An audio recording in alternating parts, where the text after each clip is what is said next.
السلام عليكم ورحمة الله وبركاته. إن الحمد لله نحمده ونستعينه ونستهديه ونستغفره ونعوذ بالله من شرور أنفسنا ومن سيئات أعمالنا. من يهده الله فلا مضل له ومن يضلل فلا هادي له. أشهد أن لا إله إلا الله وحده لا شريك له وأشهد أن محمدا عبده ورسوله. اللهم صل وسلم على محمد وعلى آله وصحبه والتابعين بإحسان إلى يوم الدين وبعد.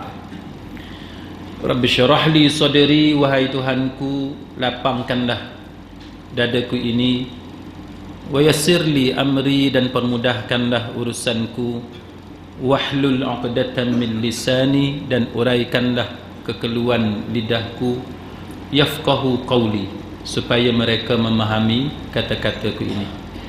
Yang dihormati lagi dimuliakan Tuan Imam, agak Tuan Kuasa Masjid Taman Selasih, seterusnya saudara-saudari, sahabat-sahabiah, muslimin muslimat, mudah-mudahan dirahmati dan diberkati oleh Allah Subhanahu wa taala. Pada malam ni kita akan berbincang berkenaan dengan tajuk pemimpin saling berbalah ataupun pemimpin saling bermusuhan. Maka apakah sikap yang perlu diambil oleh kita sebagai hamba Allah yang soleh bila kita melihat para pemimpin bertelagah? Maka sudah tentu ada ajaran-ajaran agama, ada ajaran Al-Quran, dan juga berdasarkan sunnah Nabi sallallahu alaihi wasallam apa yang patut kita lakukan. Kenapa saya memilih tajuk ini? Kerana dalam kebelakangan ini, tuan-tuan, kita melihat ada beberapa isu yang panas dalam negara kita. Yang pertamanya, kita dah dapat melihat serangan Tun Mahathir kepada Perdana Menteri. Tanpa mengira tuan-tuan ini orang kuat Tun Mahathir ke, saya tak tahulah orang sini orang kuat mana kan, ataupun tuan-tuan ni orang kuat Perdana Menteri ke. Itu kita tak peduli, tapi kita nak tengok satu persatu secara ringkas dan munasabah dengan jangka masa kuliah kita yang sejam lebih ini.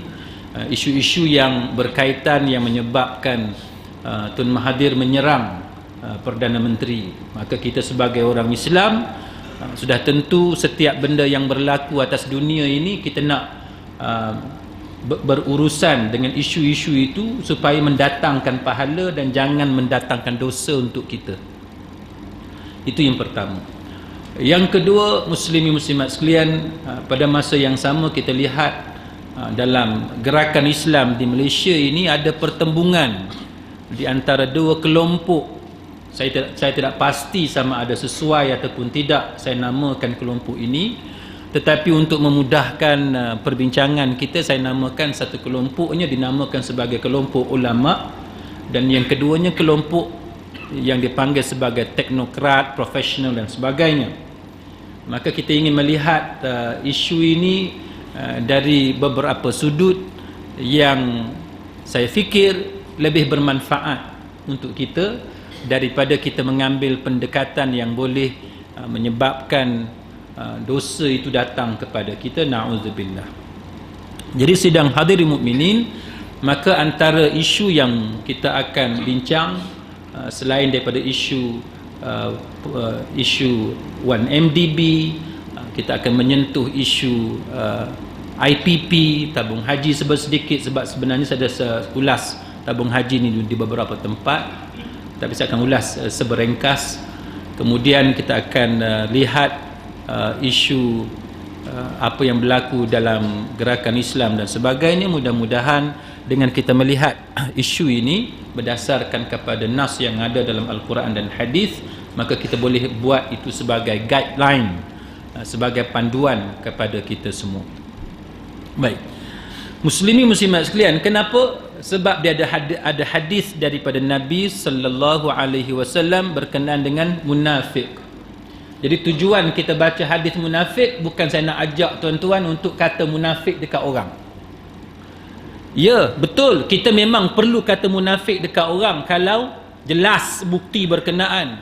Tetapi titik mula dia, nuqtatul bidayah, starting point, kita mula dengan diri kita dulu. Kan? Kita nak tengok sama ada tanda munafik ni ada atau tidak pada kita. Itu tujuan sebenar bila kita belajar sesuatu ayat Al-Quran dan juga hadis-hadis Nabi sallallahu alaihi wasallam. Antaranya ialah hadis sebagaimana yang sangat popular dan saya percaya tuan-tuan biasa belajar hadis ini dalam hadis yang kita sebut sebagai hadis muttafaqun alaih, hadis Bukhari dan Muslim, iaitu ayatul munafiq salas, kan? Tanda munafik tu ada 3.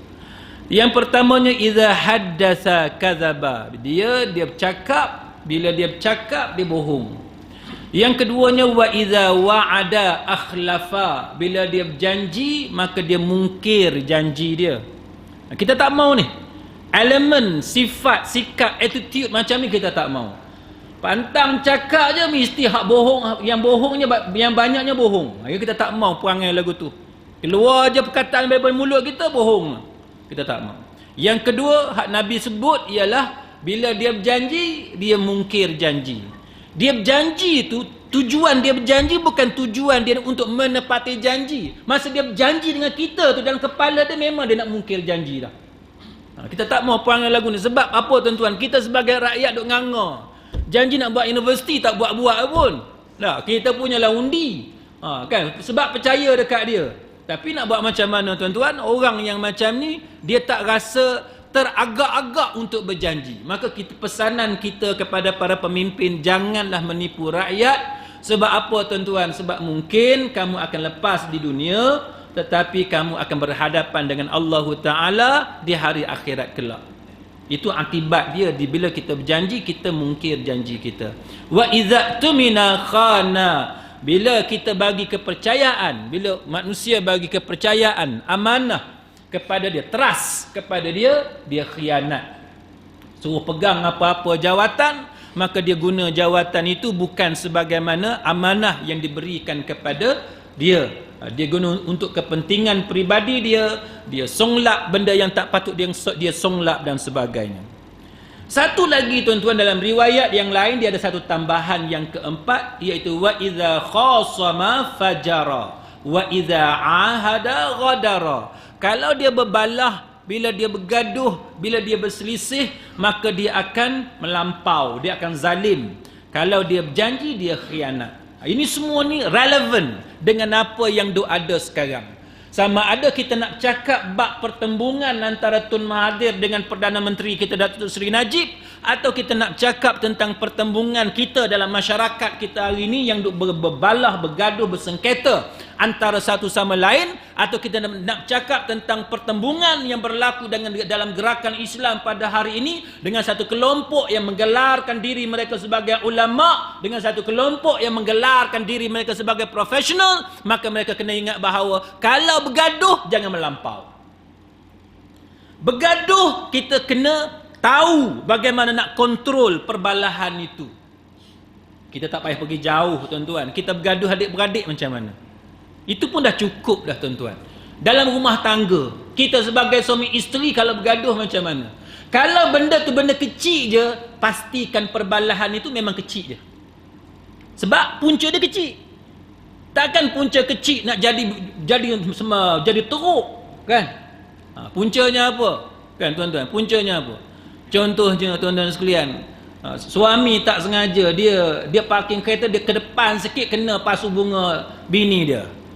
Kan? Bini punya sayang. Bini pasu bunga dengan laki, dia sayang pasu bunga lagi. Contohnya lah. Contohnya lah. Contoh. Jadi benda tu kecil je, pasu bunga je. Harga berapa pasu bunga? Katalah mahal, 100-200 ringgit. Beli kat mana? Kuala Kangsar. Contohnya.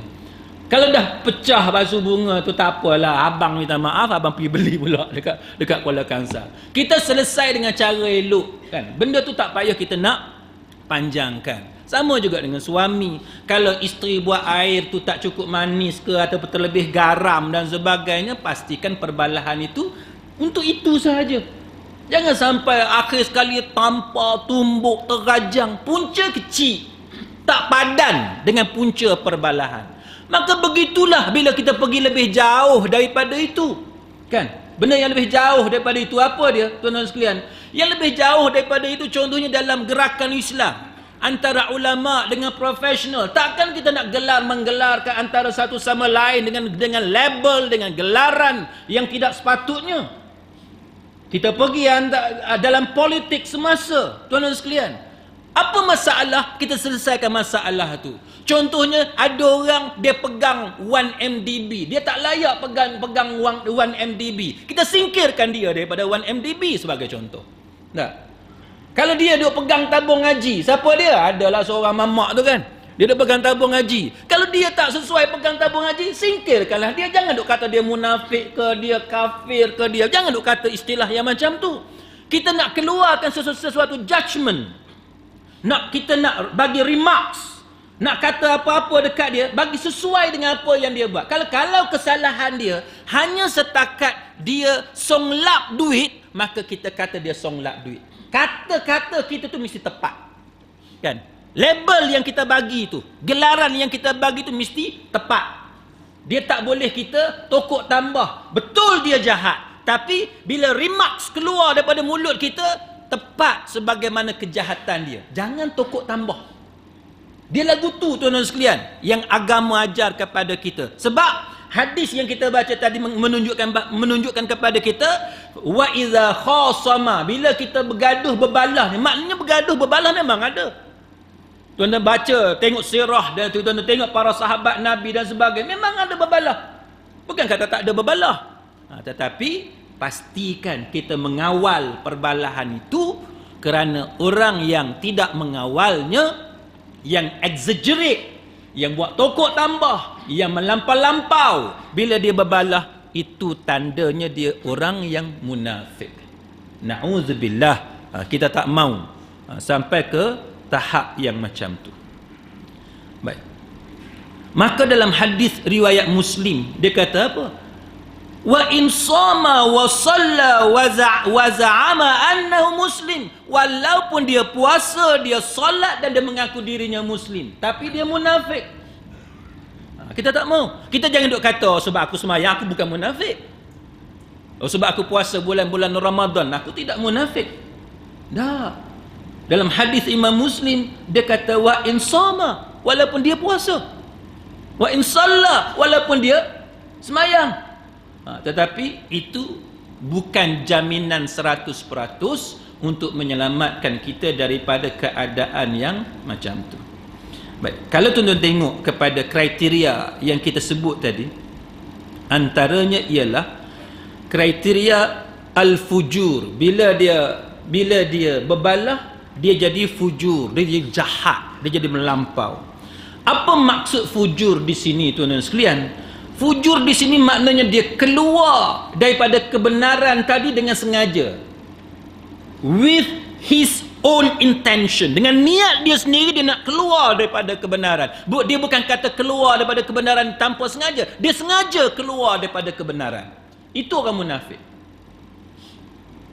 Ada orang dia keluar daripada kebenaran tanpa sengaja, kan? Dia tersilap. Yang tu bukan munafik. Tapi yang kita cerita ni orang yang sengaja keluar daripada kebenaran, itu tanda munafik. Dia sengaja tukar yang hak tu jadi batil, jadi palsu, dan yang batil tu menjadi hak. Itu munafik.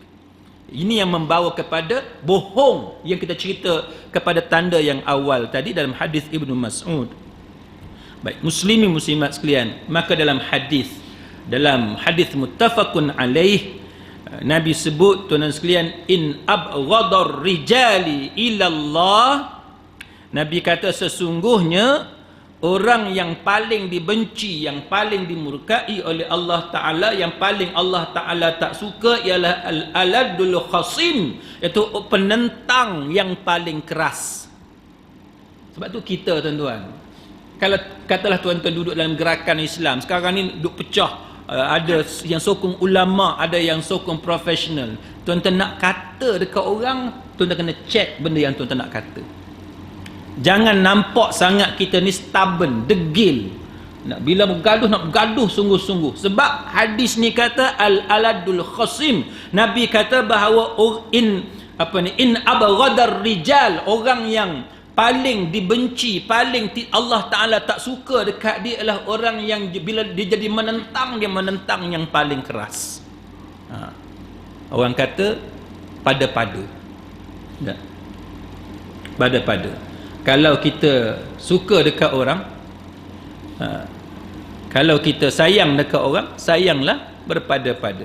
Sebab mungkin satu hari nanti dia akan jadi orang yang, kalau kita benci dekat orang, kita benci berpada-pada. Nak marah dekat orang, marah berpada-pada. Sebab mungkin satu hari nanti dia akan jadi orang yang kita sayang. Kita nak sayang dekat orang, kena berpada-pada. Sebab mungkin satu hari nanti dia akan jadi orang yang kita benci. Dia akan jadi macam tu.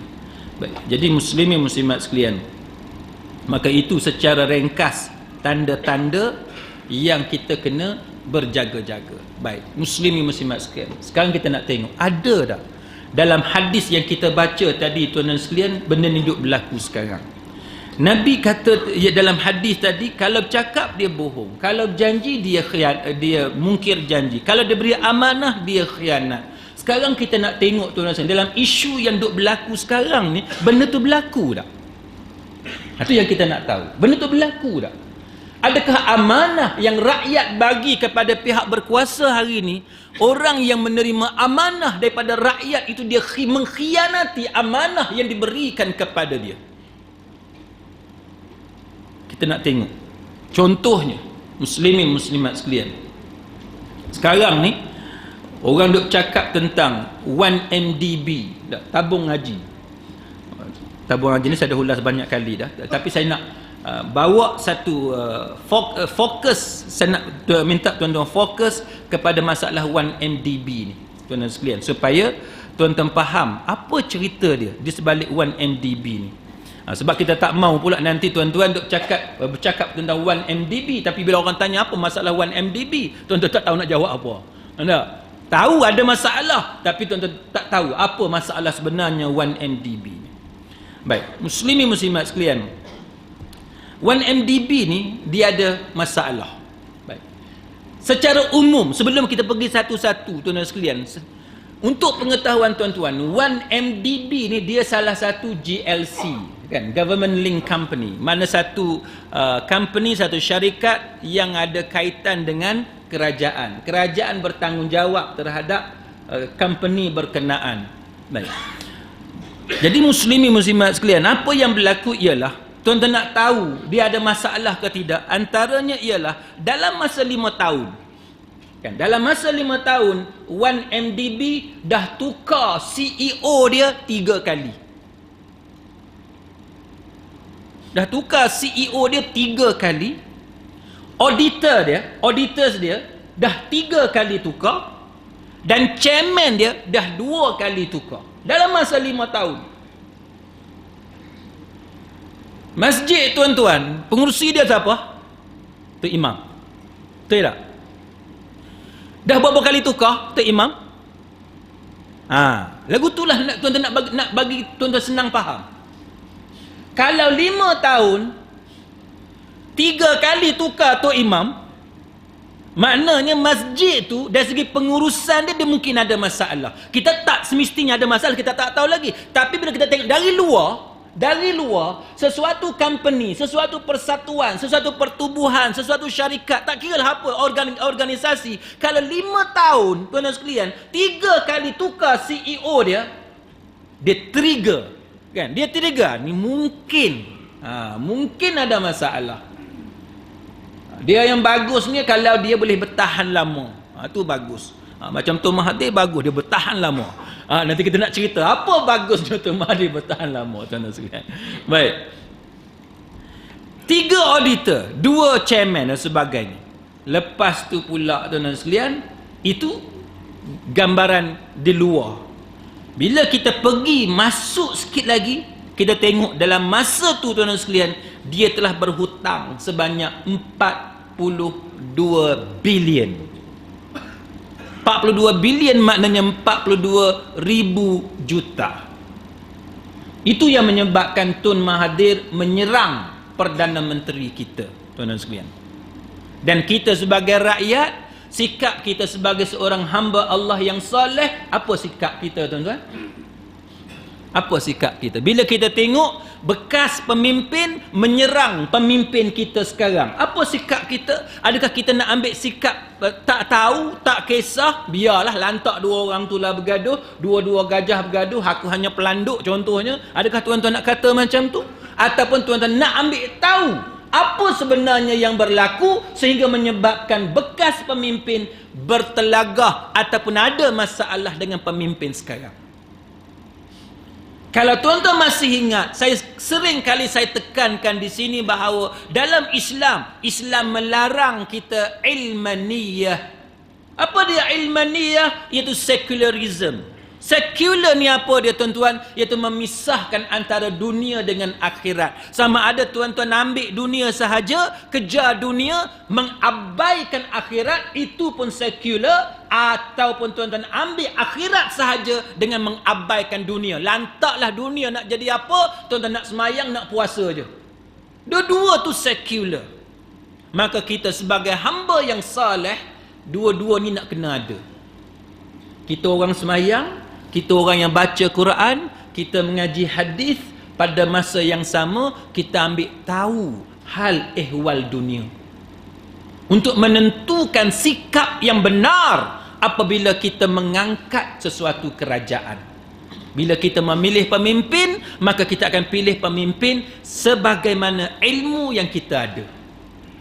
Itu dia, tuan-tuan sekalian. Sebab tu kita sebut bahawa sesiapa yang menganuti fahaman sekularisme ini, dia sebenarnya telah mengikut jejak langkah golongan Kristian. Sebab dalam Bible dia kata da'lillah ma lillah wa da'lil qaisar ma lil qaisar. Dia kata render to the Caesar what are Caesars and render to the God what are gods. Dia kata bagilah, serahlah, biarlah benda hak jadi milik Tuhan tu bagi dekat Tuhan, hak mana milik raja, milik ketua negara tu kita bagi dekat ketua negara. Itu benda tu ada dalam Bible. Kita orang Islam, kita tak mau ada perangai macam tu. Bagi kita orang Islam, hak benda yang Allah Ta'ala suruh, tak kiralah apa sahaja kita akan laksanakan, walaupun itu melibatkan soal politik, soal dunia dan sebagainya. Tidak ada pemisahan antara dunia dan akhirat. Baik, maka muslimin muslimat sekalian, kita dapati bahawa dalam kes ini dia ada beberapa isu yang saya percaya tuan-tuan perlu tahu, supaya kalau orang tanya, tuan-tuan nampak gambaran tu. Antaranya dari segi keuangan dia, 1MDB ni tuan-tuan sekalian, sebab dia adalah salah satu syarikat yang ditanggung, yang ada hubungan dengan kerajaan. Tuan-tuan kena tahu yang ni. Yang pertamanya tuan-tuan sekalian, 1MDB ni dia gagal membayar sebanyak 317 juta kepada Tatmax Resources Berhad. Walaupun Tatmax Resources ni dah bagi beberapa kali penangguhan. Itu maknanya apa? Kalau tuan-tuan berhutang, bank bagi penangguhan beberapa kali, maknanya apa? Maknanya tuan-tuan dari segi financially, dari segi keuangan, tuan-tuan ada masalah, betul tak? Kan? Orang yang tak ada masalah, setiap kali due date dia boleh bayar. Kan? Ataupun kalau dia terlajak sampai bulan depan, dia boleh bayar dua bulan sekali. Tapi kalau sampai tahap bagi extension, bagi pula another extension, bagi pula another extension, itu menunjukkan bahawa ada masalah. Bagi siapa yang tak faham, dia akan kata, Apa kaitan dengan kita, Ustaz? Biar dia, bukan duit aku. Bukan duit hang. Mari tengok sat lagi. Kita tengok sat lagi. Bukan duit hang, kita tengok sat lagi. Baik, tuan-tuan sekalian. 317 juta. Bukan sikit. 317 juta. Nak lebih tepat, 317.3 juta. Yang ada kaitan dengan land acquisition, pengambilan tanah, tuan-tuan sekalian. Baik. Maka dia gagal bayar. Dia hanya bayar berapa, tuan-tuan? Dia hanya bayar 10% deposit je. Dia hanya bayar 10% deposit. Balance tu dia tak boleh nak bayar. Ni masalah. Siapa yang biasa terlibat dalam jual beli tanah, dia tahulah urusan jual beli tanah ni. Mula-mula bila kita jadi beli tanah, kita bayar earnest money. Kan? Earnest money, duit tanda jadi. Duit tanda jadi ni biasa 500 ke 1000 ke, tengoklah nilai tanah tu berapa. Kan? Lepas tu kita akan bayar 10% biasanya. Itu dari segi amalan. Lepas tu hak baki 90% lebih kurang tu, 90% tu, yang tu lah. Dia gagal bayar, tuan-tuan sekalian. Baik. Penangguhan dah dibagi beberapa kali. Kemudian muslimin muslimat sekalian, ada satu lagi hutang yang melibatkan 2 bilion. 2 bilion maknanya 2,000 juta. Berat tu. 2,000 juta. Ke orang Taman Serasih rasa sikit je, 2 je Ustaz. Tu saya tak tahu, saya pulangkan kepada tuan-tuan. 2,000 juta ataupun 2 bilion. Baik. Dah bagi penangguhan demi penangguhan dan sebagainya. Baik. 2 bilion ni apa dia, tuan-tuan? Sebahagian daripada hutang yang berjumlah 5.5 bilion. Tu semua tu benda hak pelik-pelik ni, tuan-tuan. Sebab apa? Sebab dia nak refinance bridging loan sebanyak 6.17 juta. Itu antara benda. Power asset. Dia ada cerita dengan IPP dan sebagainya. Yang ketiga, tuan-tuan sekalian, iaitu 1MDB ni, tuan-tuan sekalian, dia bayar kepada satu orang nama Ananda Krishnan. Berapa dia bayar? 8.5 bilion. Ananda Krishnan ni, tuan-tuan kenal dia? Kenal kan? Ke saya tak dibenarkan sebut nama? Adakah saya dibenarkan sebut? Boleh sebut nama dia kan? Kok lah ada sepupu dia kat sini, ada. Kan? Mana tahu kok AJK tak suka, Ustaz. Bulan depan jangan mai. Sebab dia sebut nama kawan ni. Baik. Jadi Ananda Krishnan ni, tuan-tuan sekalian, dia dah jual power asset dia, tuan-tuan sekalian, kepada 1MDB dengan harga yang tidak sepatutnya. Dan harga, tuan-tuan, 8.5 bilion. Yang ni yang orang duk petikai ni, yang Tuan Mahathir duk petikai dan sebagainya. Baik. Ini semua duk perhabis duit, tuan-tuan sekalian. Baik, kemudian apa dia?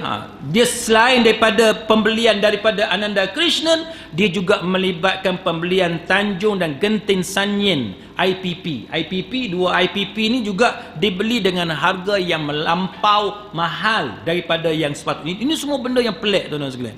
Lepas tu pula muslimin muslimat sekalian, sedangkan benda-benda yang macam ni kita dah tahu dah bahawa oleh kerana rakyat dah kritik kerajaan, pemimpin politik dah kritik kerajaan, kenapa kita mesti terlalu memanjakan, memberi layanan istimewa kepada IPP, sedangkan TMB dia boleh ada IPP dia sendiri, kan? Dia boleh generate tenaga dia sendiri.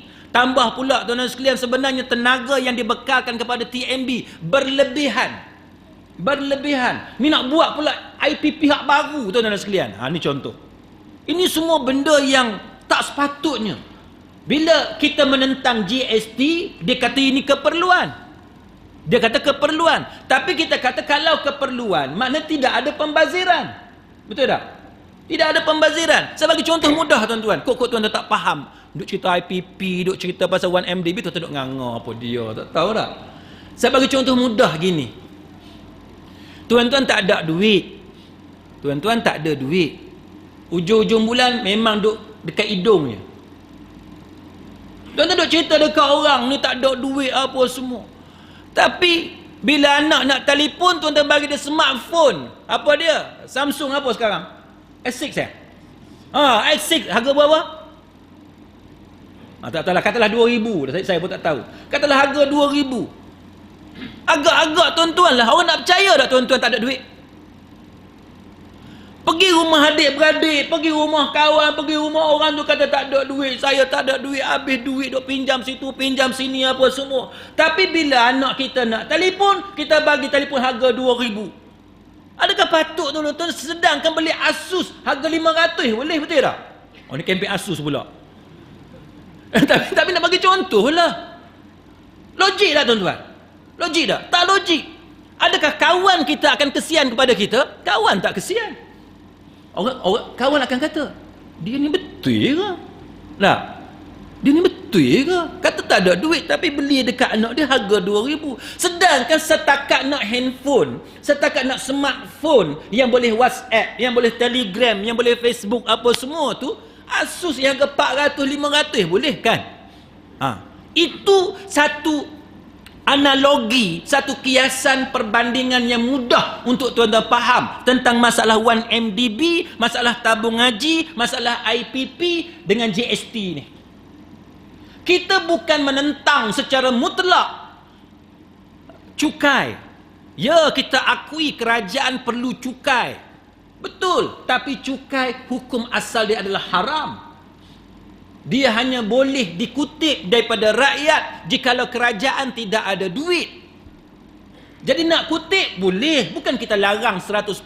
Ya, kita faham kerajaan perlu duit, tapi yang kita petikai, kenapa ambil duit dengan kadar yang banyak daripada rakyat, tiba-tiba kamu duk perabih ikut benda-benda yang tak sepatutnya ni. Itu yang kita petikai. Kata tak ada duit, duk pinjam dengan adik-beradik, tapi dia pergi tukar sport rim harga 2,000. Sakit hati tak tuan-tuan? Dia main rumah kita menangis tu, abang tolonglah, abang, kalau abang tak tolong saya macam mana? Dia kata saya ni kereta nak kena tarik dah 2 bulan tak bayar. Kita pun kesian lah tuan-tuan, pergilah, okay, tak apalah kan. Kebetulan duk tengok dalam bank ada 10,000, setakat nak bagi 2,000 ke adik kita, boleh lah kan.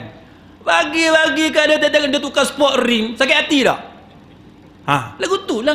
Kalau tuan-tuan tak faham lagi, saya tak tahu. Tu nampak sport rim kat tepi. Tuan-tuan pergi kat belakang, exhaust dia tu dia besar, boleh buh kepala tu. Tu lagi sakit hati tuan-tuan. Itu perbandingan yang mudah untuk tuan-tuan faham cerita ni. Kita bukan larang adanya 1MDB. Bagus ada 1MDB. Kita bukan larang beli IPP. Tak bagus beli IPP. Apa saja yang buat untuk kebaikan rakyat, kebaikan negara, bagus. Tapi bila kita tengok, ada tanda soal yang besar. Apa cerita ni? Kan? Itu yang kita nak tahu. Tuan-tuan sekalian, apa cerita ni? Jadi, muslimin muslimat sekalian, maka bila kita tengok benda-benda macam ni, dia menimbulkan banyak persoalan. Hikmah perbalahan antara bekas pemimpin dengan pemimpin negara sekarang tuan-tuan sekalian ialah mereka saling londeh-melondeh antara satu sama lain. Benda yang kita tak tahu sebelum ni pun kita dah jadi tahu tuan-tuan sekalian. Kawan ni kata dekat kawan ni, yang kawan ni pun kata dekat kawan ni. Kemudian kita tahu kenapa seseorang tu bila dia jadi Perdana Menteri, dia payah nak lepaskan jawatan Perdana Menteri. Sebab apa masing-masing duk berebut nak jadi Perdana Menteri. Baru kita faham. Rupa-rupanya ada cerita. Petronas dipaksa beli syarikat anak kamu dengan harga 15 kali ganda lebih mahal daripada sepatutnya. Okey. Jadi yang kayanya siapa tuan-tuan sekalian? Kawan tu lah yang kaya. Tuan-tuan, setakat boleh pakai serban dengan jubah, tu je lah. Dia pakai jubah, dia ada sebab. Dia tengok tuan-tuan suka pakai jubah, dia pun pakai jubah. Tuan-tuan pun kata, ni orang baik. Sebenarnya tuan-tuan itu hanya berpura-pura. Dia nak ambil hati tuan-tuan supaya tuan-tuan suka dekat dia. Itu yang antara benda yang tuan-tuan kena hati-hati. Baik. Kemudian apa dia lagi tuan-tuan sekalian? Antaranya ialah di mana duit yang berjumlah 1.63 bilion daripada keseluruhan investment pelaburan yang berjumlah 6.25 bilion yang dikatakan di parking dekat Cayman Island. Dia parking duit tu. Tuan-tuan ingat kereta saja boleh parking. duit pun boleh parking juga. Ni cerita orang kaya ni. Tuan-tuan orang Taman Selasih ni pun ada parking duit. Tak pernah parking duit. Mana tuan-tuan orang miskin. Kalau tuan-tuan pernah parking duit, mana tuan-tuan orang kaya. Parking ni lagu ni. Nak kena cerita sikit. Sebab dia benda-benda lagu ni kadang-kadang kalau saya cerita, saya seorang yang syok, tak seronok juga kan. Saya nak bagi tuan-tuan pun rasa syok juga. Parking duit ni contohnya macam ni. Katalah tuan-tuan ada anak nak pergi belajar di United Kingdom. Kan? Tuan-tuan ada anak yang nak belajar di United Kingdom, nak sambung belajar. Bila tuan-tuan anak tuan-tuan nak sambung belajar ke England, pihak kerajaan UK dia ada syarat-syarat tertentu untuk membolehkan dia bagi visa belajar tu kepada anak kita. Antaranya kena ada sponsor, kan? Kena ada penaja. Siapa penaja tu? Kerajaan contoh, kan? Tiba-tiba anak kita ni dia dah kahwin dan dia ada anak, dia nak pergi sambung belajar buat PhD ataupun masters dan sebagainya, dia ada keluarga dia. Bila dia ada terima scholarship, kan, dia ada keluarga apa semua, maka kerajaan UK dia bukan sahaja dia nak tahu kita ada sponsors, ada penaja yang bagi beasiswa, tapi dia nak tengok dalam bank kita tu duit ada banyak mana. Sebab dia tak mau pelajar yang datang buat PhD ke master dan sebagainya di UK ni, tiba-tiba bila habis belajar terus duduk di UK. Dia tak mau. Dia nak suruh balik semula ke negeri hampa semua. Balik semua. Dia tak mau duduk di negara dia. Maka dia nak pastikan siapa-siapa yang datang ke UK ni orang yang ada duit. Dia tak mau orang yang tak ada duit. Jadi berapa ramai pelajar-pelajar kita tuan-tuan yang ada duit 100,000, 200,000 dalam bank? Betul tak? Kan? Ke orang Taman Selasih memang ada? 100,000 ada? Tak ramai lah, kalau ada mungkin lah beberapa orang. Tapi biasanya dalam masyarakat kita, kalau umur 20, 30 ni tak ada duit 100,000, 200,000 dalam bank, kan? Jadi apa yang berlaku tuan-tuan sekalian? Ni yang kita parking ni, parking duit. Iaitu diorang ni akan minta dengan adik-beradik apa semua, boleh tak parking duit dulu. Pinjam dengan orang ni 10,000, dengan orang ni 50,000, pinjam dengan orang ni 50,000 semua, bagi cukup 200,000 pinjam dengan adik-beradik ni, buh dalam akaun dia, letak sekejap supaya bila dia hantar permohonan visa kepada kerajaan UK, dia boleh tunjuk akaun bank dia ada duit 200,000, kan? Jadi bila kerajaan UK tengok, oh dia ni ada duit 200,000, lulus dapat visa apa semua, boleh datang ke UK. Bila semua urusan visa tu selesai, maka duit 200,000 tadi dia pulangkan balik kepada adik-beradik dia hak dia pinjam tadi. Itu orang panggil parking. Faham kan? Itu orang panggil parking. Tuan-tuan gelak. Nanti tuan-tuan akan perlu benda ni. Nanti anak nak mengaji luar negara, kerajaan tu minta duit yang cukup dalam bank, nanti tuan-tuan tengok lagi. Tuan-tuan jangan jumpa saya tak ada duit. Pergi cari adik-beradik hal lain. Nak parking duit, tu cara dia, tuan-tuan sekalian. Jadi itu cara parking untuk dapat visa. Yang ni tuan-tuan, orang niaga ni. Orang niaga, investment dan sebagainya, maka dia ada parking cara dia. Jadi parking tu tuan-tuan sekalian, berapa tu? Yang tu yang dipertikaikan oleh Tun Mahathir, yang dia kata berjumlah hampir 2 bilion yang kata parking dekat Cayman Island. Mana duit tu?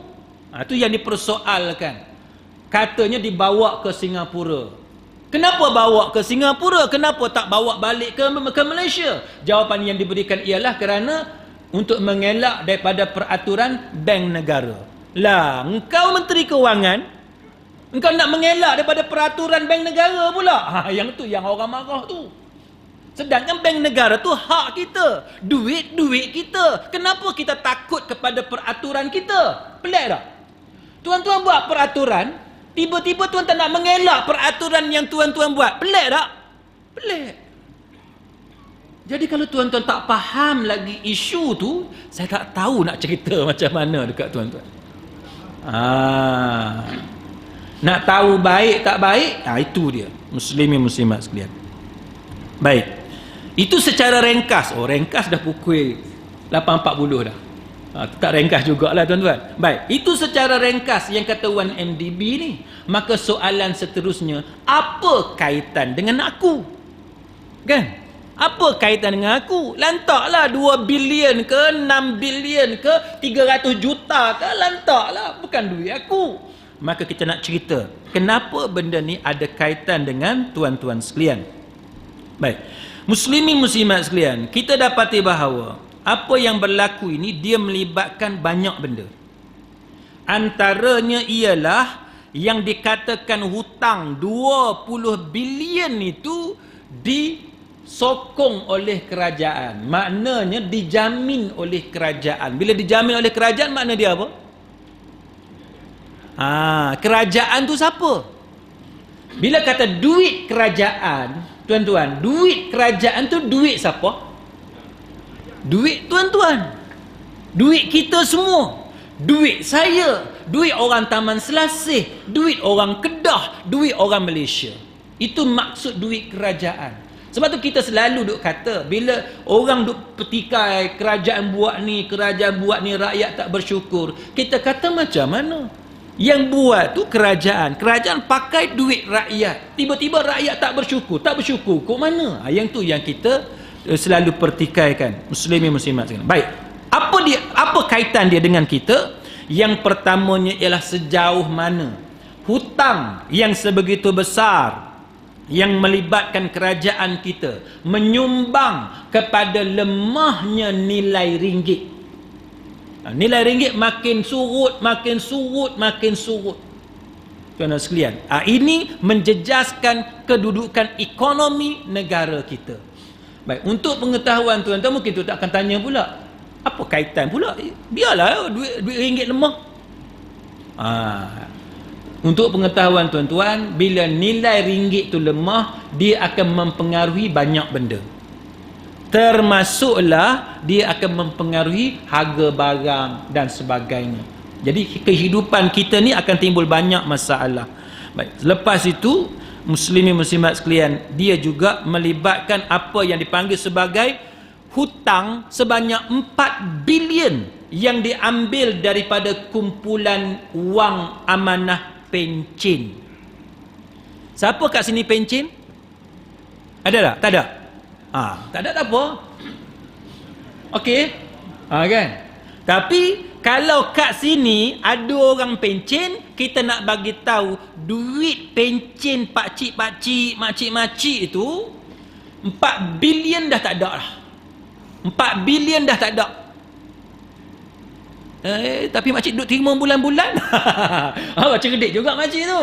Dia kata ada, duk terima bulan-bulan, duk terima. Duk terima lah, setakat duk terima tu. Dia cerita lagu ni. Ni susah ni, nak bagi mudah faham ni susah juga. Tugas saya ni simplify. Payah tuan-tuan nak simplify semua benda ni. Lagu ni. Tuan-tuan biasa dengar tak yang pasal MLM apa semua ni, skin cepat kaya? Biasa tak? Biasa kan? Kawan kita mai. Kan?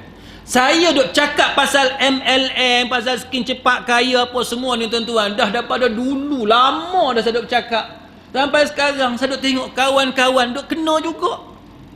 Waktu saya rasa frah tu. Saya rasa frah. Baik. Dia mai jumpa kita. Dia kata, "Ustaz, ni betul Ustaz. Saya bagi dia 6,000. Dia janji dengan kita bahawa dia akan bayar kepada kita setiap bulan 1,000. Dia kata. Sampai 2 kali ganda jadi 12,000. Saya kata, "Betul ke? Terima dah duit?" Dia kata, terima dah. Bulan pertama dah dapat dah 1,000 dah kata. Nampak tak tuan-tuan? Nampak kan? Dia dah bayar dah 6,000. Dia dah bayar 6,000.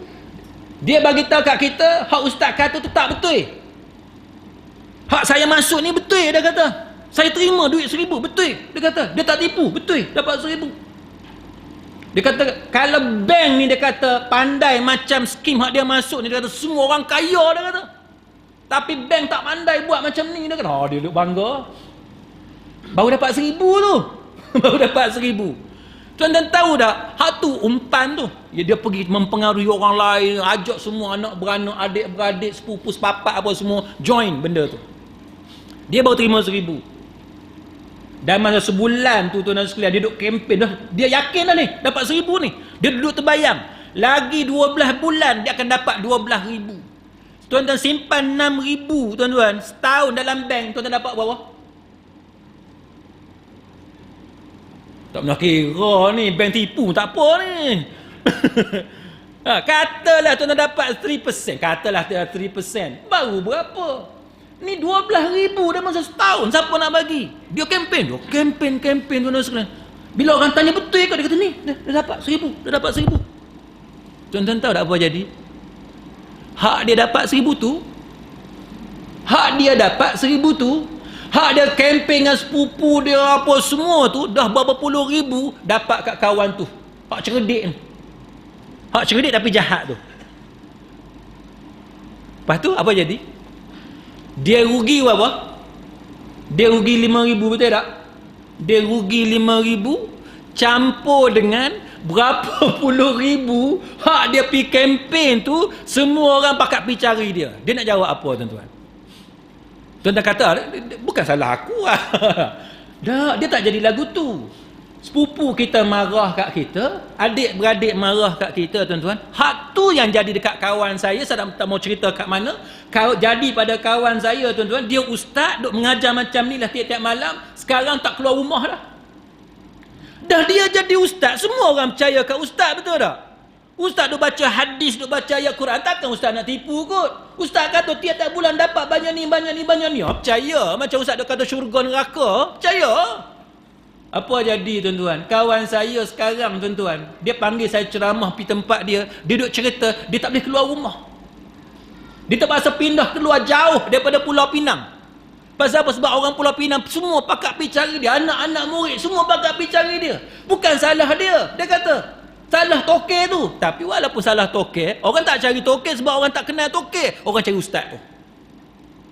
Sama macam ni tuan-tuan, kumpulan wang amanah pencen. Tuan-tuan duk kata, dapat ustaz 1,000 sebulan macam biasa, tak jadi apa-apa.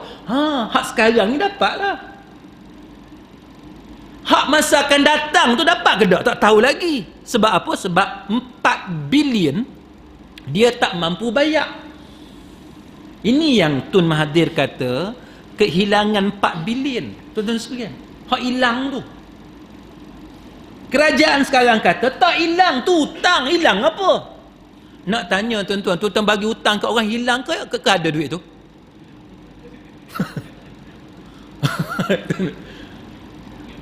Tuan-tuan bagi hutang dekat satu orang, yang orang ni sekarang ni dia duk bersilat dengan kita. Sat gitulah, sat ginilah. Lepas tu kalau nak selisih dekat pasar malam, dia pergi lari ke arah lain. Saya nak tanya tuan-tuan, yang tuan-tuan bagi 4,000 kat dia tu, kira hilang ke kira ada? Kira hilang. 4,000 dia kira ada. Kalau tuan-tuan bagi pinjam kat saya, kalau bagi kat saya tak kira hilang lah, sebab saya memang duk ada. Contohnya kan. Dan saya memang dikenali sebagai orang baik, sebagai contoh. Sebagai contoh. Tapi kalau tuan-tuan bagi dekat satu orang, yang orang tu nampak kita jauh lagi, dia lari awal lagi, kita telefon dia tak angkat, 4,000 tu anggap hilang lah. Itu sifir dia, formula dia. Jadi 4 bilion ni memanglah hutang. Kita kata kita boleh tuntut. Nak tuntut macam mana yang kawan tu bermasalah? Kalau tak faham lagi, saya tak mau mengajak lah tuan-tuan. Okey, nampak kan? Jadi kita ni tuan-tuan, bila kita mengaji, kita jadi orang yang baik, apa sikap kita? Apa sikap kita? Takkanlah kita hanya sekadar nak tengok dalam TV, dalam berita, sekadar itu sahaja. Sedangkan setiap benda yang mungkar, benda yang jahat, pengkhianatan, kecurian, rasuah dan sebagainya, kita disuruh tentang, kita disuruh lawan, bukannya membiarkan perkara itu berlaku. Mudah aja tuan-tuan. Kita ada anak-anak kat rumah, anak kita malas baca buku, tuan-tuan nak biar lagu tu ke? Ke tuan-tuan nak desak dia supaya baca buku? Mudah aja perbandingan. Anak kita malas bangun sembahyang subuh, tuan kata, bangun sembahyang subuh, bangun. Sekadar itu sahaja, lepas tu dia tak mau bangun, biar je dia nak bangun ke tidak. Macam tu ke? Ataupun kita bekerja keras nak pastikan dia bangun juga sembahyang subuh. Pilihan di tangan kita. Jadi kita dengan pemimpin ni tuan-tuan, kita dengan kerajaan ni macam tu. Kalau kerajaan khianat kepada rakyat, kalau pemimpin tidak amanah dengan rakyat, walaupun kita menentang dia, tapi kita nak kena tengok, kalau kita tentang sekali dua je, lepas tu kita fed up, kita putus asa dan sebagainya, adakah kita nak biarkan benda itu berlaku begitu sahaja? Maka kita perlu fikirkan cara supaya kita dapat ambil tindakan. Semua benda ni berlaku tuan-tuan, dia ada sebab. Semua benda yang berlaku dia ada sebab. Saya ambil contoh. Baru ni kalau tuan-tuan baca surat khabar, saya tak pastilah tuan-tuan baca ataupun tidak. Satu kes budak perempuan berusia 15 tahun yang katanya statutory rape, katanya dirogol oleh ayah kandung dia. Ni berlaku dekat Borneo kan, Sabah Sarawak tu, di Sarawak kalau saya tak silap, di Sibu. Baik, mahkamah buat keputusan membebaskan ayah dia daripada tuduhan berkenaan. Saya pun tak tahulah, tak pasti sesuai saya cerita dekat tuan-tuan. Ni benda agak sensitif. Dia problem dalam kes tu tuan-tuan, sebab si anak perempuan yang berusia 15 tahun ni dia mengandung dan dia melahirkan anak. Yang dituduh rogol dia adalah ayah dia. Yang dituduh merogol tu ayah dia. Tapi isu dalam mahkamahnya tuan-tuan, isu dia apa? Isu dalam mahkamahnya ialah kerana tidak ada penetration, tidak ada kemasukan zakar. Tidak ada kemasukan zakar. Jadi bila tidak ada kemasukan zakar, macam mana dia boleh mengandung? Fakta kes menunjukkan bahawa dia tuduh ayah dia memasukkan air mani itu dengan jari, menyebabkan dia mengandung. Sekarang ni kalau tuan-tuan baca surat khabar, tuan boleh tengok banyak dah gerakan-gerakan wanita apa semua ni desak kerajaan supaya tukar undang-undang sekarang. Tengok. Desak kerajaan supaya tukar undang-undang sekarang. Sebab apa? Sebab definisi rogol. Section 375, Section 376 kanun keseksaan tu nak kena tengok balik. Sebab apa? Sebab dia kata rogol sekarang ni ada macam-macam jenis dah. Ada rogol menggunakan kemaluan lelaki dan ada rogol menggunakan jari. Ni dah jadi pening dah tuan-tuan. Pasal apa? Sebab isu yang macam ni. Baik, muslimin muslimat sekalian, yang ni yang kita cerita banyak kali ni. Sebab apa pentingnya ada undang-undang Islam? Sebab apa pentingnya ada undang-undang Islam? Sebab apa tuan-tuan? Sebabnya ialah dalam kes rogol tuan-tuan sekalian, tak semestinya yang dituduh merogol tu benar-benar merogol. Tak semestinya.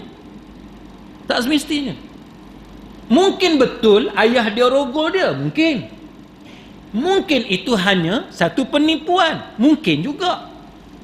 Sebagaimana polis dituduh merogol perempuan Indonesia, kalau tuan-tuan baca surat khabar kan. Ada polis di sebuah negeri dituduh merogol tahanan dia tu Indonesia.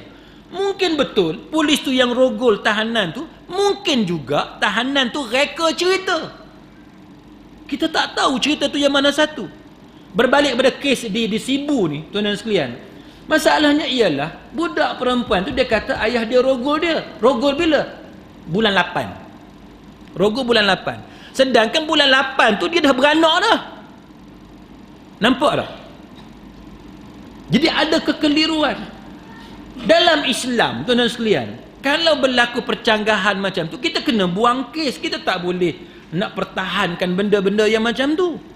Tapi ini contoh benda-benda yang duk berlaku tuan-tuan sekalian. Dia sebenarnya dia bagi petunjuk kepada kita bahawa banyak benda ni kalau kita laksanakan undang-undang Islam tuan-tuan sekalian, dia boleh menyelesaikan perkara-perkara yang macam ni. Islam tuan-tuan, dia bukan tolak DNA, dia tak tolak DNA, tapi dengan cara yang betul kan, dengan cara yang betul. Kita nak hukum orang tu dengan hukuman rogol, cara pembuktian dia kena betul dan sebagainya. Tak apalah, itu isu lain. Tapi itu sebagai satu contoh untuk menunjukkan kepada kita muslimin muslimat sekalian bahawa setiap benda yang berlaku ni kita perlu ambil tindakan berdasarkan kepada hukum hakam agama. Baik. Maka muslimin muslimat sekalian, apa kaitan 4 bilion tadi tuan-tuan? Hutang, kumpulan wang amanah pencen tadi, sebabnya ialah kerajaan didesak untuk mengembalikan wang hak hilang tu. Kan? Sebab duit tu duit tuan-tuan tu, duit pencen. Maka didesak kerajaan untuk pulangkan balik duit berkenaan. Kalau kerajaan pulang balik duit berkenaan, duit tu datang daripada siapa? Duit rakyat, bila duit kerajaan, duit rakyat lah. Sama juga muslimin muslimat sekalian, sebagaimana benda yang duk berlaku dengan tabung haji. 1MDB beli tanah tu daripada kerajaan dengan harga lebih kurang kita kata 60 kaki persegi.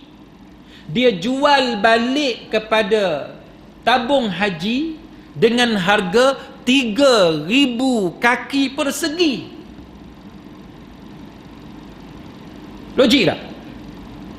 60 kaki persegi, 60 ringgit satu kaki persegi, boleh jual balik 3,000 ringgit satu kaki persegi. Untung tuan-tuan. Nah, tuan-tuan beli satu tanah 0.66 hektar. 0.66 hektar. Luas mana tuan-tuan boleh bayang sendirilah. Kan? Setengah lebih. Satu hektar tu, setengah tu lebih sikit. Bukan ekar. Hektar. Kan? Baik. Satu kaki persegi, tuan-tuan beli, satu kaki persegi, 60 ringgit. Jual balik 3,000. Berapa untung tu? Itu yang menyebabkan tabung haji bayar dengan harga 188 juta ringgit. Duit tabung haji ni duit siapa tuan-tuan? Duit pendeposit. Pendeposit tu siapa dia? Tuan-tuan. Kawan saya kata, perlu tak kita keluarkan duit daripada tabung haji? Satu kawan ni, dia minta pendapat saya, perlu tak kita keluarkan duit daripada tabung haji? Saya kata tak payah keluar. Kawan saya tanya pasal apa? Saya kata sebab aku tak ada duit. Nak bawa keluar macam mana? Aku tak ada duit. Kalau hang ada duit, keluar lah. Aku keluar duit berapa ringgit je yang aku ada. Tak ada masalah. Saya bukan orang jenis orang ada duit. Tuan-tuan lah hak teruk. Tuan-tuan ada berapa kan? Kalau tuan-tuan ada 50,000, kena beringat. Ya, ada 40,000, ada 100,000, kena beringat. Orang macam saya, tak buat keluar pun tak apa, buat keluar pun tak terjejah apa-apa tuan-tuan sekalian. Jadi itu yang jadi masalah, sebab duit tu duit tuan-tuan. Jadi muslimin muslimat sekalian, ini semua perkara yang perlu diambil kira. Sebab duit itu melibatkan duit rakyat, duit orang ramai dan sebagainya. Baik. Maka muslimin muslimat sekalian, dalam perbalahan yang macam ni, tuan-tuan sekalian, maka saya nak bawa perhatian tuan-tuan kepada beberapa perkara. Dari segi adab kita bila kita berbalah, bila kita bertengkar, bila kita berselisih pendapat dan sebagainya. Hadis Imam Muslim tuan-tuan sekalian, yang mana Imam An-Nawawi rahimahullahu taala dia masukkan hadis ni dalam kitab dia dalam bab haramnya sifat sombong dan penjelasan kepada itu. Iaitu satu hadis Imam Muslim, hadis Ibnu Mas'ud. Nabi kata innallaha jamilun. Nabi kata sesungguhnya Allah Ta'ala itu jamil. Jamil tu apa? Siapa yang nama Jamil? Jamil tu maknanya cantik, indah. Itu makna jamil. Yuhibbul jamal. Allah Ta'ala suka kecantikan. Jadi kita ni tuan-tuan sekalian, kita nak kena cantik. Sebab apa? Sebab Allah Ta'ala dia suka kepada kecantikan. Lepas tu saya tuan-tuan, bila orang tanya saya, Ustaz, boleh tak orang perempuan dia pakai sikit bedak apa semua sikit? Adakah itu dikira sebagai tabarruj? Tabarruj ni tuan-tuan, kalau tuan-tuan berhias secara melampau, itu tabarruj. Orang tanya pula, yang kata melampau tu, nak kata melampau tu macam mana? Melampau ni tuan-tuan, dia ikut adat setempat. Itu yang kata melampau. Macam mana adat setempat? Gini, orang perempuan kita dia bersolek, dia keluar rumah, orang tengok tu melampau ke tidak? Itu maksud adat setempat.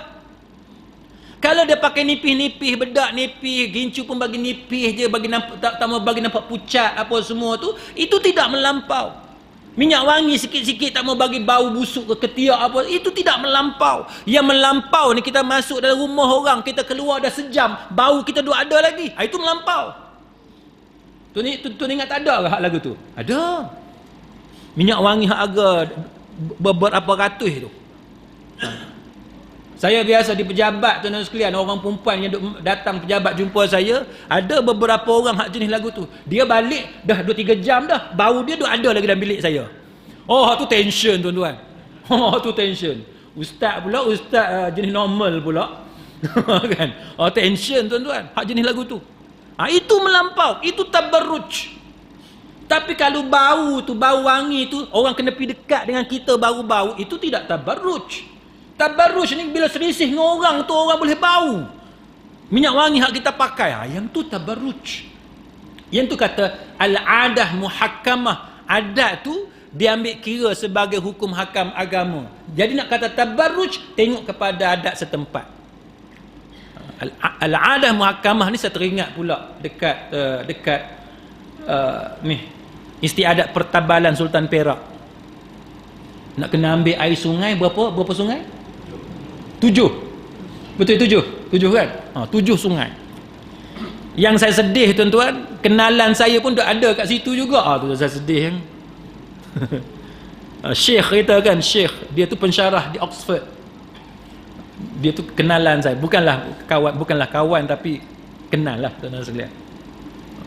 Saya agak kecewa sebab bila orang hentam dia, kenapa dia ada dalam istiadat pertabalan yang karut macam tu? Dia kata sumber hukum Islam ni, dia kata nombor 5, tu sedap tu. Nombor 5 dia kata al-adah muhakkamah. Saya tepuk dahi tuan-tuan. Saya pun tepuk dahi, saya kata berat lagu ni.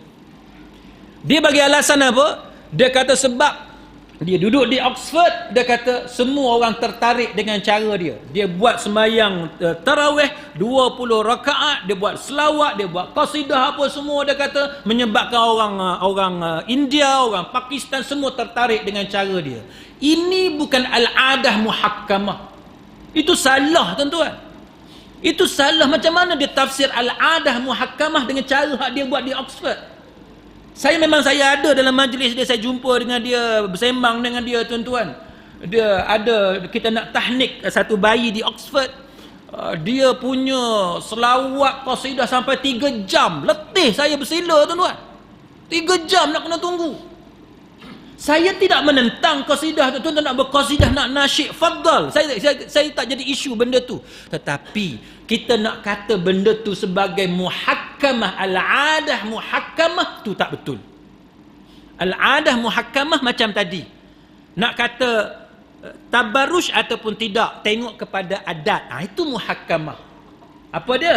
Iaitu kalau orang Melayu duk tengok, ni tabarruj, ni melampau. Itu yang kata al-adah muhakkamah. Ataupun sebagai contoh, tuan-tuan nak pergi minang anak orang. Pergi pinang anak orang. Sebab kita khitbah ala khitbah, apa ni, kita pinang atas pinang tak boleh kan? Haram kan? Betul tak? Tak tahu? Tak boleh kan? Kita dah tahu dah bahawa anak dara tu telah dipinang oleh orang lain, dah ada empunya. Kita haram pinang anak dara tu kan? Okey. Cara kita di Kedah ni tuan-tuan, di Kedah ni kita pinang anak dara orang dengan apa? Tak ada. Ikut adat lah, ikut adat. Cincin tak? Bawa cincin, apa lagi antaranya? Sirih ada sirih sini. Ada kan? Sirih. Sirih. Jadi bila kita tengok ada orang dia bawa cincin, lepas tu dia bawa sirih, dalam kepala kita apa dia tuan-tuan? Maknanya rombongan tu dia datang meminang anak dara tu, betul tak? Kita faham lagu tu, betul tak? Sebab apa kita faham lagu tu? Sebab adat kita orang Melayu bawa sirih, bawa cincin. Bila kita nampak lagu tu, kita kata itu dia pergi pinang. Itu kata al-adah muhakkamah. Nampak tak? Sebab adat kita bila nak pinang orang, cara dia macam tu. Cuma cara zaman moden, hari zaman WhatsApp ni tak ada dah lagu tu. Anak kita sendiri dia pergi pinang girlfriend dia. Dia kata, hang nak kahwin dengan aku tak? Dia tak ada cincin, dia tak ada tu cerita adat orang Melayu zaman dulu. Zaman sekarang dah, I love you, kan? Aku cinta sama kamu. Awak cinta tak dengan aku? Ataupun aku nak kahwin dengan hang nak kahwin dengan aku.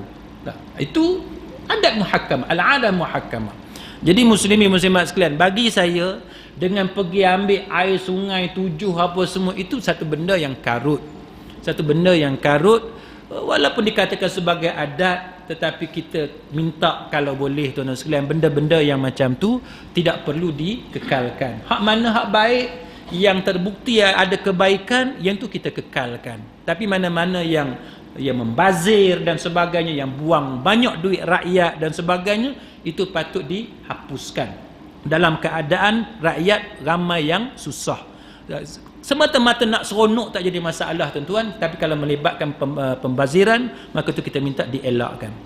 Yang kedua tuan-tuan, baik, selepas itu dia kata, hadis ni kata, al-kibru batarul haqqi wa ghamtun nas. Dia kata sombong tu ialah menolak kebenaran dan merendahkan manusia. Kita ni tuan-tuan, bila berlaku perbalahan macam ni, satu benda yang saya nak pesan dekat saya sendiri dengan tuan-tuan, kita mesti bagi fakta.